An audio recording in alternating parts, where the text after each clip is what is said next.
Child, Angel is the only person I know that'll make the city of Denver seem whack and boring. Get her off of my screen, child. I'm sick of her.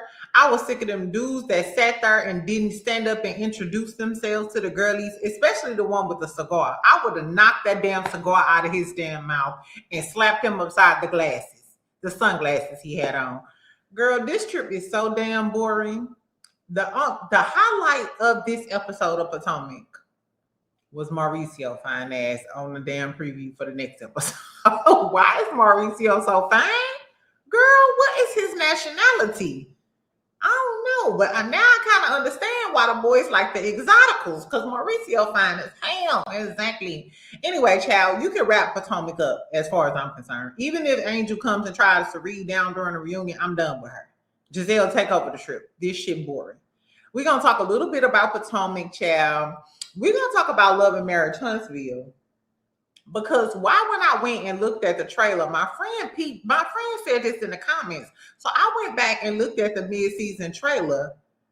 Was it Tisha Talk a Lot that told Trish that Khia was in the girlies' DMs? Now, I told y'all I know that to be a fact because I done seen some of the DMs. But Tisha, ain't you that same bitch that don't want nobody talking about your marriage? And yet you are being messy yet a fucking again. Girl, somebody slapped the taste out of Tisha's mouth. I don't know. We also going to talk about Marques, girl. He got a little something going on. We're going to talk about Kandi, too. Because while Todd out here playing Daddy Daycare, he just posted something like 15 minutes ago. I'm going to show it to y'all. Kandi then filed an emergency motion because he ain't been paying for shit. And allegedly, he ain't really been spending that much time with the kiddos. But you got time to post up for Tune on her birthday. I guess, yeah. Anyway, welcome back, friend. Exactly. I had a great Sunday. Cooked my food, just got through cleaning the kitchen. I was like, let me just go ahead and talk some shit to my friend today. Tomorrow, we'll talk about Married to Medicine, and I might do a full recap of Real Housewives of Potomac. We'll see. Anyway, so make sure you subscribe. Make sure you like the video. Y'all know me. I'll put the timestamps in the comments. First, let's talk about, this is just a quick first response to Real Housewives of Potomac. Trip boring as fuck. They complaining about the water in this house, and it is kind of tacky. It's an hour and a half away. This is one time I agree with Giselle. First of all, why would you book us a room an hour and a half away from your house? She like, oh, well, it's the busy season. It's packed up. Does Colorado, well, they got the Denver Nuggets. Y'all got a basketball team, girl? No. People not just running to Denver during this time. I don't know, Pooh. The fact that the house is an hour and a half away. Then Angel's talking about how she didn't know until I think it was Jazzy told her or something. But it's just trifling all the way around. Even if you don't like them and you didn't want them at your house, ain't no way y'all in your mansion eating poached eggs, bacon, turkey bacon, French toast with a spot of tea, and these hoes over here taking whole baths and shit. I'll be mad too. Anyway, so then they finally go over to her house or whatever. The scene that pissed me off the most was when she introduced the girlies to the quote unquote friends, them 3 or 4 dudes sitting down there with her husband. And they was sitting down there like they was King Dingaling. You're not King Dingaling. Especially the one with the glasses and a cigar. And he looked short. He looked about 5'8". None of them stood up, greeted. They didn't even, she like, oh, he's an investment banker. He handles everybody with the big deeds, with the billions. Is this The Bachelorette? Are you trying to auction them off, or I don't know. It was giving you just wanted to introduce them to the people and tell what they do for a living. He's a part of Wonder Lover too. We don't give a fuck about him. We don't give a fuck. All the girlies were standing there like, we don't give a fuck. And it's not like they were welcoming. Nobody stood up. These dudes ain't standing up. Hey, nice to meet y'all. Nice to meet y'all. Y'all act like the girlies is ugly. You literally looking at Wendy, Kierna, Stacy, Giselle, a group of pretty girls. Ashley, she a 5, but she a pass.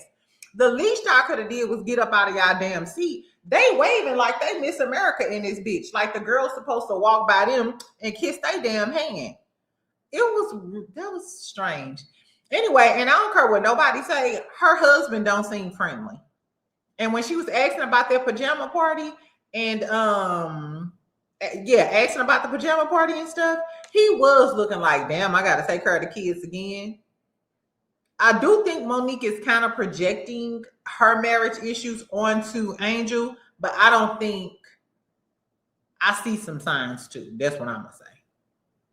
I don't think Angel is just using him as an excuse. No, I think he is secretly controlling. That's just my gut feeling about him. Exactly. Anyway, child, they had their little lunch down in the valley. It was breezy out there. Then they talking and stuff about the pajama party. And then Angel just gonna get up and was like and be like, all right, well, see y'all later. Bitch, now I drove an hour and a half out here to your country mansion. All we did was have some damn lunch and meet some short dudes. And then at 7:30, you talking about some see y'all later? Bitch, that's it. I'm like, Wendy, where's the motherfucking cocktails? Where are the cocktails? Where are the strippers? Where is the dispensary? Y'all in Colorado. I'm sorry. If I'm Giselle and the girls, if nothing, on my way back to that place, stop by the liquor store, stop by the dispensary. We all finna take a half a gummy and we finna go find a local saloon or lounge and get lit. Because Angel is dry. That bitch needs to be on the Golden Girl. Blanche Devereaux wouldn't even hang out with fucking Angel. Bitch, I'm sick of you. Sick of it. I'd rather have fucking Karen out here with her wig shifting, drinking cocktails. Give me life. This shit was so boring. So boring. Angel, why would you even host a trip, bitch, if you gonna have a stale ass attitude? And if this is your real attitude, why is Angel on the show? Even if she try to read some girlies at the reunion, to me, it's gonna give rehearsed reads. She is nothing interested about this bitch. I had to turn it off and start stalking somebody because I was like, this is just too boring for me. Anyway, I liked on the preview though, Mauricio show up, girl. Kyle ex-husband? Or I don't know. Allegedly, somebody said they was like getting back together or something. I forgot who it was. Was it Empire? I don't know. Some content creator was posting about it.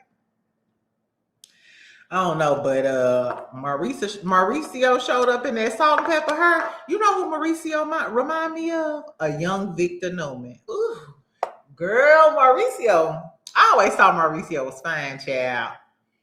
I don't know. Anyway, so he shows up. I don't know how Mauricio knows Giselle, unless Giselle was cool with Kyle Richards and now you hanging out with her ex-husband. Girl, I don't know. Mauricio and Giselle would look cute together. Anyway, so Giselle, like, I'm crashing trip. Like, bitch, Angel, I'm finna take over your trip because this shit boring. And I wouldn't be opposed of the girlies hanging out with Mauricio. Because one thing we know about Mauricio is Mauricio out in these streets. Mauricio is out in these streets with the blondes, the brunettes, the redheads, and I guess now the pretty black girls. Mauricio, an equal opportunity employer. He said, whenever you get through. I would like a taste of milk chocolate. Thank you, please. Call me. Anyway, so like I said, this trip is whack. Potomac can literally wrap it up. Give me Karen Huger getting out of jail. At this point, you can give me Ashley singing karaoke and Karen shading her. Or give us Sharice. Bring back Leatherface and let Leatherface get into it with Ashley because I'm sick of Khia. I'm sick of Angel. I don't want to see shit else regarding Angel. Exactly. I'm over it. She's making these episodes boring and almost unwatchable. So I don't know. Anyway, so the highlight of the episode, like I said, was Mauricio fine ass. Nobody else really had nothing going on. So I think Monique 1 second away from slapping the dog shit out of Angel for putting her hand up though. But that's neither here nor there. Okay, let's talk about Love and Marriage Huntsville, and then we're going to talk about Kandi, child. So I did the review of Love and Marriage Huntsville first thing this morning because I wanted to curse all of them whores out this morning and get it out of my system.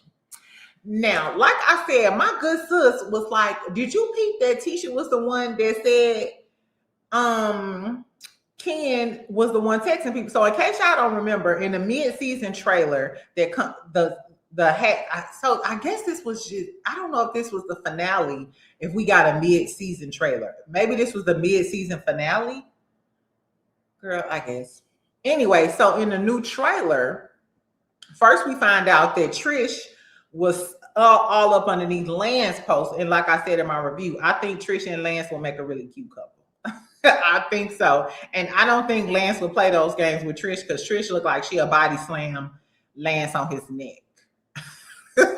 So if we see Lance in a neck brace towards the end of next season, we know Trish then got a hold on him. And girl, Trisha fucked Lance. It looked like Trisha picked Lance up and carried Lance into the. Can y'all imagine Trish picking Lance up, girl, carrying him across the threshold? Anyway, that's neither here nor there. So then Tisha tells Trish while they sit at the house, yeah, my homegirl came up to me and told me that Ken be in all the girls' DMs.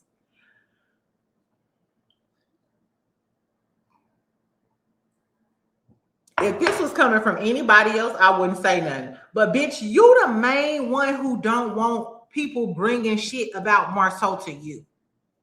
You are the main one who, if Trish had a came to Tisha and said that, yeah, my homegirl told me that Marceau be all in the girl DMs. Show me the proof. Trish trying to ruin my marriage. She trying to ruin my marriage. Don't talk about my. You that main bitch. Last time I checked, this whole season was whack because you and Kimmy didn't want to address the interview with the Harry Hines girl that Martell and Orion did.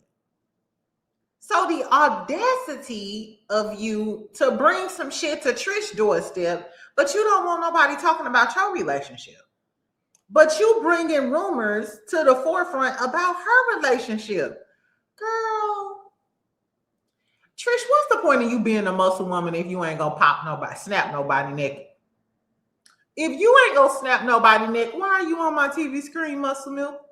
Girl, I guess. So I wonder, is Trish gonna flip it around on Tisha? Like, bitch, why are you bringing me this mess? Because as soon as somebody brings some mess about Marceau, they trying to ruin your marriage, and marriages should be off limits. Well, should relationships be off limits too? It's okay for you to come to Trish with the bullshit? Girl, I was like, the hypocrisy of it all. Anyway, also in the trailer, like I said, we meet Destiny Mama. And I don't want to talk about nobody's mamas, but it's obvious that her mama has issues. You know what I'm saying? And I started thinking, do y'all remember when Mel used to be doing her lives and stuff, and she kept talking about motherless daughters and stuff like that? Was that Melody? Who kept talking about motherless daughters? Because I always thought they were talking about Tisha because Wanda didn't raise Tisha, but now it was about Destiny because your mama didn't raise you and you didn't have no mama. Is that why you was okay with insulting Miss Van and wasn't respecting her? I don't know, y'all. I don't know. Anyway, but speaking of the Ken and Trish stuff, I actually wanted to talk about Marques.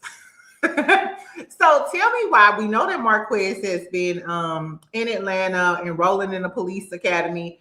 Tell me why. I found this interesting. He is having Building Your Business Live. I don't know if it was tonight or tomorrow, but girl, it's with an interesting person. Do y'all remember Kandi and the Gang? Do y'all remember Chandrika from Kandi and the Gang? Yes, they actually tagged Kandi and the Gang. So it says, Shades by Drika presents Building on Business, a live chat. Chandrika, her name was Chandrika. Chandrika from Kandi and the Gang, she's the host, and Marques is the co-host. It says, join the live chat on business, building, and entrepreneurship with Kandi and the Gang's Chandrika and Love and Marriage Huntsville's Marques. January the 11th. Oh, so this was tonight. This was actually like an hour ago. So tell me if any of y'all attended and what was going on. I guess they was talking about building businesses, Black-owned businesses and all of that. I said, okay now. Now he ain't even on the show no more, and he's still out here networking and making moves and stuff. I know Khia and them got their little Too Wicked podcast, but I don't know if Trish has launched her little her online personal training boot camp that I think she should do. The cast needs to do more. Destiny ain't selling her candles and shit anymore. Do you see her promoting Madani like that? After you had a launch party, a storage facility, car spray, all type of shit. And now you just ain't doing no more with it. Girl, they are a group of losers. Anyway, forget Love and Marriage Huntsville. Let's talk about Kandi real quick since we was talking about Chandrika from Kandi in the Game. Why won't they bring back Kandi in the Game? Y'all know I'm not the biggest Kandi fan, but I loved Kandi in the Game. I loved the bartender with the alcohol and drug problem. I love the tall, I can't think of these people's names. I like the tall event planner who was talking to the other dude. The two bartender couples, the manager, I liked her short cousin who was the parking security dude too. I liked everybody on Kandi in the Game. I've always said Kandi's family to me was more entertaining than her. What made Kandi so successful on Real Housewives of Atlanta is because we fell in love with her family too. I actually was just watching an earlier season of Real Housewives of Atlanta. I think it was like season 2 or 3. It was when Nene and Greg was getting a divorce for the first time. And Kandi was telling everybody how she was shocked that Greg was on a radio station talking about Nene or whatever. And it wasn't Mama Joyce, but Aunt Bertha was in the background, and Aunt Bertha looked younger. She was even funny back then. Anyway, so let's talk about Kandi real quick. So Kandi then filed an emergency motion. First of all, let's look at Todd, because the emergency motion is about Todd playing daddy daycare all over the internet streets. This is what Todd just posted today, child. So this is gonna give you some context when we talk about his the lawsuit. First of all, did y'all peep this?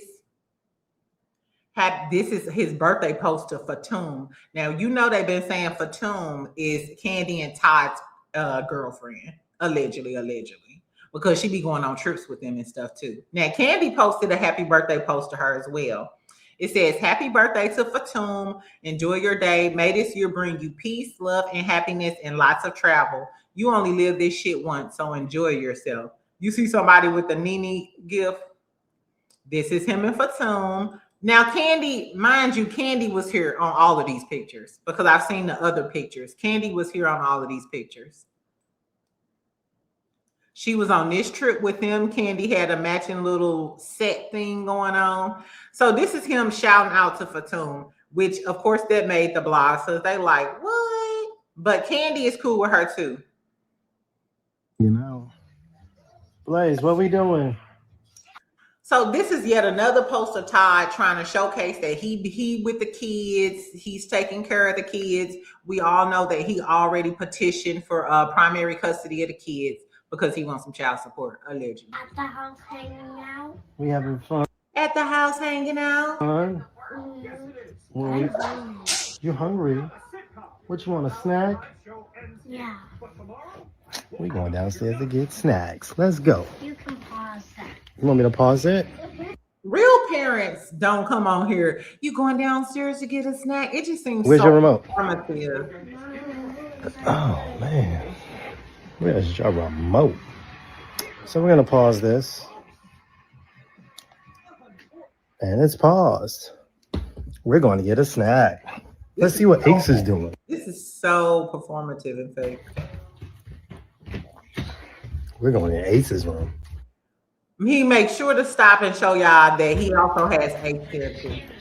Playboy, what you doing? I'm playing a game. You all right?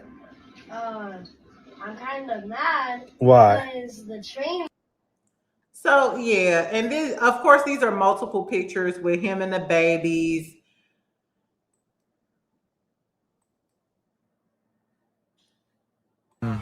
That's the main thing people are controlled by. Thoughts, their perception of themselves. It's my mom's. This says, I stay humble, but sometimes you got to remind people that you're cut from a different. trapping in Atlanta. Bought 3, 4, 5 Phantoms. So Todd has been posting a lot, like I said, about this daddy daycare and how much time he spends with the kids. I think he's trying to show the courts that, hey, I always had the kids. I'm their primary caregiver, so I should be granted sole custody of the kids, and I need some child support money because we all know that he's in it for the child support. Now, Kandi, like I said, Kandi filed an emergency motion. We're going to run over to the Girls Are Fighting. I got this from the Girls Are Fighting Instagram page. Shout out to them. They drop a lot of tea about the reality TV girlies. Okay, so it says, Kandi Burris says she's been paying for everything while Todd Tucker travels overseas. Mind you, Todd has been out of the country twice since they announced their divorce. Kandi files emergency hearing over child support, parenting time, and daddy daycare claims. In the January 8th filing, which was what, Friday? Kandi claims she has been paying all expenses for their 2 minor children, including childcare, school costs, activities, medical care, and daily needs. She alleges Todd Tucker has not contributed financially. So you've been doing everything on her dime? I wonder, was Kandi paying for everything prior to her filing for divorce? Or did he just stop taking care of the finances after she filed for divorce? Anyway, it says, despite having multiple income sources, Todd having multiple income sources, and claims he has traveled overseas for vacation since the divorce was filed. The motion also accuses Todd of not regularly exercising parenting time, despite social media posts portraying quote unquote daddy daycare. So she's saying him flexing for the gram is fake, and he not really spending all that parental time. Because how are you taking care of the kids solely? And Kandi is off in New York doing the play, but yet you got time to get out the country multiple times, and you at the bar chilling. I don't know. So she said she also alleges he interfered with Kandi's holiday parenting time during Christmas. Now, we thought it was all good during Christmas. They was taking Christmas photos, and Kandi was saying that they had decided to spend the holidays together. So maybe Kandi was supposed to have the babies, and then Todd just popped up. Kandi is also asking for child support. I think that's fair. He should at least split the cost until they figure out the custody situation. He should at least split the cost of the child, of the expenses and everything. So Kandi got to pay for everything. He really do think Kandi is a sugar mama. But Kandi, have you been a sugar mama for the last 9 or 7, 8, however long y'all been married? Because if so, he just gonna say, in the manner I was accustomed to. What Mama Joy say? Mama Joy, y'all better listen to your mama. Y'all heard Pooh Shiesty mama. Listen to your mama. Exactly. Mama Joyce was spot on. I'm sorry. Them southern mamas, they'll tell you the truth about some shit. Anyway, child, so before I leave, I know I didn't cover Loving Hip Hop Miami this week. I didn't cover Loving Hip Hop Miami because it was trash. I was happy that Bootz showed up, but the fact that Bootz showed up under the guise of Joy, and Joy looking stupid because Shay literally did nothing to Joy. And Joy, why the fuck is you listening to Gael? So Bootz kind of came in looking crazy because you got all of this smoke for Shay, and Shay didn't even do shit to Joy for Joy to bring Bootz on. It was a mess, child. It was kind of literally a mess. Anyway, so I found this on the internet, and I found this interesting. Shay breaks down, Bootz breaks down the reason why her and Shay got into it. Now, I never knew this. I always thought Shay and Bootz had beef over the charm school incident when Shay dropped the dime on Bootz. And I always been team Bootz because I'm a Scorpio and Bootz is Scorpio. And I always felt like Shay was a little scared of Bootz. Baby, but this is what really happened. Let's listen to this shit real quick, and then we're gonna go to bed. She got a little video. So this is a preview of the new episode. Bootz breaks down Shay Johnson beef over a fabulous video they both were in. This is crazy. So after charm school, they was back cool. Opportunity. So I said, okay. We both got cast in Fabulous music video featuring Jermaine Dupri. We were a package deal. That's how tight we were. We would help each other out. Baby, don't.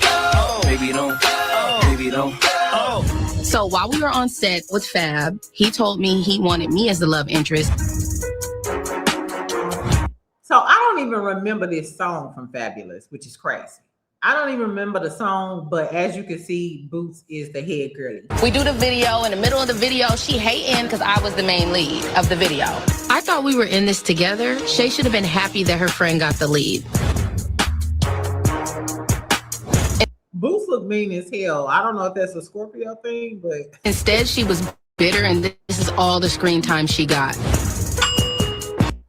okay. So this is the old Fabulous video. Shay driving off in the car. Apparently, Shay got the job. She let Bootz tag along, but then Fabulous determined that he wanted Bootz instead of Shay to be the main girl. Now that I see the fakeness going on, she's talking her in between scenes. I'm hearing her screaming and yelling at the director about me being the lead. And so at that point, I'm like, okay, I addressed it, and she lied about it. So I'm like, okay, she a coward ass bitch. I'm gonna just let that go. And you knew the truth. I heard it. But you know, when you build a friendship, you like, okay, she You was not giving her the benefit of the doubt. Right. But how did y'all? And look at Joy and Hot Topic just eating it up. First of all, I can't stand Hot Topic. She always thirsty for a storyline, thirsty for a plot. That's why Trina don't fuck with you no more. That's why Trina and Bobby didn't extradited you from the friend group. Girl. After charm school, she got a little video. Okay. Well, that was the end of that. My whole thing is, Bootz, now I don't know if I can rock with your ass. Bitch, did you really come on Love and Hip Hop Miami with smoke about an old 20-year-old video? They said the video came out in 2007. 2007, bitch. You stressed about a 19-year-old video? All of that smoke she came in the door with. I would have preferred Bootz just came in as Bootz. And then one time you seen Shay, y'all had to sit down, maybe threw some drinks at each other and got over it. And then still had Bootz on the show and let us know what the fuck going on with Bootz. But to come in on 10 about a video from a 1991 is insanity. I said, I guess.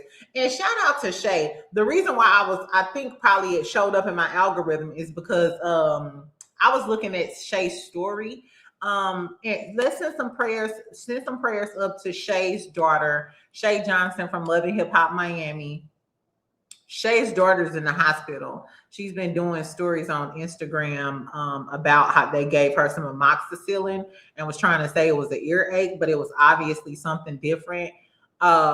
She actually was showing video footage of her daughter in the hospital bed. It was like heartbreaking because you could tell her daughter was obviously, like sick and didn't feel well.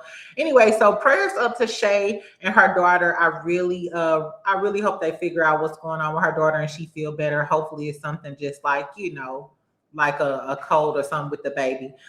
So yeah. Make sure y'all send y'all prayers up to Shay and her daughter. Hopefully I get on Instagram tomorrow and see her story and her daughter doing well. Yeah. Anyway, last but not least, let's talk about Khia. Let's talk about Tokyo. Let's brighten up the mood before we leave, girl. First of all, I knew Khia and Tokyo Toni was getting into it. Because I think I showed y'all the read when Khia was reading down Tokyo Toni. I don't even know the origin of this beef. I think Tokyo said something about Khia, and then Khia read Tokyo down for being a bad mama, cracked out. she of course she talked about Tokyo Gap girl. Khia read her down like a true Scorpio. Exactly. But Tokyo Toni didn't clap back. This was yesterday, I believe. Tokyo Toni didn't clap the fuck back, y'all. Let's listen to what Toke got to say about Khia. And I know Khia coming. Like, Khia, please, can you do this tomorrow? Shout out to the neighborhood talk. It says, we just 10 days into 2026. Tokyo Toni and Khia been going blow for blow. Okay. This is Tokyo, child. She tried to leave Khia a voicemail Let me hold on. She tried to leave Khia a voicemail, child. She said, bitch, you a nobody. I'm coming where you at, and I'm gonna swell your motherfucking ass up, bitch. So Tokyo wanna fight. Show enough extra for Tokyo. I'm not surprised that she wanna fight. Bitch, you're nobody. You know who the fuck it is, bitch. I'm gonna tell you this, Khia. Did I talk about your kids? Did I talk about your family? No. And everything you said was a lie. I'm gonna post what you said, everything, and show you that what you said was a lie. You can't keep living off the past, bitch, of lies that was told on me. Unfortunately, I'm gonna have to put my daughter under the bus to show you, bitch, you're wrong. Next, I'm coming to where you are. I love to warn you. I'm gonna swear. Now she say I love to warn you. Know your motherfucking ass up, bitch. Call me back. You. When she said call me back, she said I'm gonna swell your motherfucking ass up, bitch. Call me back. Girl, you are not talking to your man. That's how you talk to your man. Got the fucking number, you dirty ass, pissy ass, nobody stealing a song from the 70s ass bitch. Dirty ass looking fucking house, no brightness, look like the devil himself. You worthless ass bitch. Come see me. Girl, I love when these girlies be reading each other down. Mm-hmm. And why is Tokyo always smoking a roach blunt? When is the blunt ever just getting lit? Every time I see Tokyo, she's smoking a blunt that's a roach. When did the blunt start? Why the roach? Girl, come. I know her fingers black as hell. Come see me, bitch, because I'm going to fuck you up. Tokyo look like she smoked roach blunts though. I'm gonna let the world know I'm gonna beat your motherfucking head in, bitch. Somebody can jump in if they want. They gonna get shot. Not you threatening attempted assault. Girl. I'm gonna tell you. Attempted murder on this here internet. Right, I'm gonna let the world know. Somebody get in this shit with me and you, I'm whooping your ass. They're gonna get themselves killed. Do you understand me, bitch? I'm there. I'll be where you're going. Yes. Imagine waking up after a good ass nap.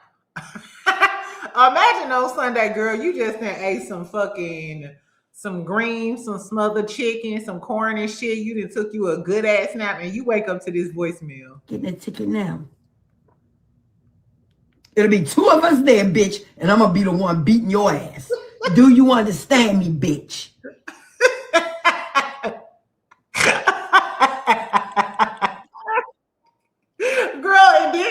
The number. Bitch, if I ever woke up to a damn voicemail like that, Tokyo, something wrong with you. And where is the full blunt at? Why you always smoking a roach blunt? That's why your lips black now. Girl, I guess. Anyway, that's all I had to say, friend. Let's get ready for this Monday. I know I shouldn't even rung it up, child. Anyway, I just wanted to come down and talk a little bit about Potomac and whatever they had going on. We'll talk about Married to Medicine tomorrow. And whatever I missed with Potomac. Tell me what you think about Tisha being a messy, tacky bitch. So she gonna be messy next season as well. Coming up off being messy this whole time with Miss Nail being weak sauce, bringing your whack. Anyway. Tell me what you think about Marques. He's still out here making moves, child, doing his thing with Chandrika. Kandi is obsessed with Todd. Todd. She said, Todd, while you posting my friend and shit, posting Fatum. I want to do Fatum still mess with Kandi or Todd. Kandi posted a happy birthday to her, and a lot of people was like, Kandi better off with Fatum. Kandi upgraded with Fatum. I ain't gonna lie. If I'm Kandi, and we know Kandi like a little, meow, meow, meow, meow, a little catnip every now and then, I say go for Fatum. At least she eye candy. She taller than Todd. Exactly. I say stay with Fatum, girl. Keep your girlfriend. Fuck your husband. No, I ain't gonna say that. But yeah, I don't think Todd is genuine. I don't know. I've seen a lot of people saying they should fix their marriage, but after he's shown you this side, as soon as you file for divorce, no, because now you know he can't be trusted. By Todd Tucker, exactly. Anyway, so make sure you comment, make sure you like, make sure you subscribe. If you ain't watched my Love and Marriage Huntsville review, skedaddle on over there. I had a good time with y'all earlier. Anyway, and I'll talk to y'all tomorrow. Have a good night.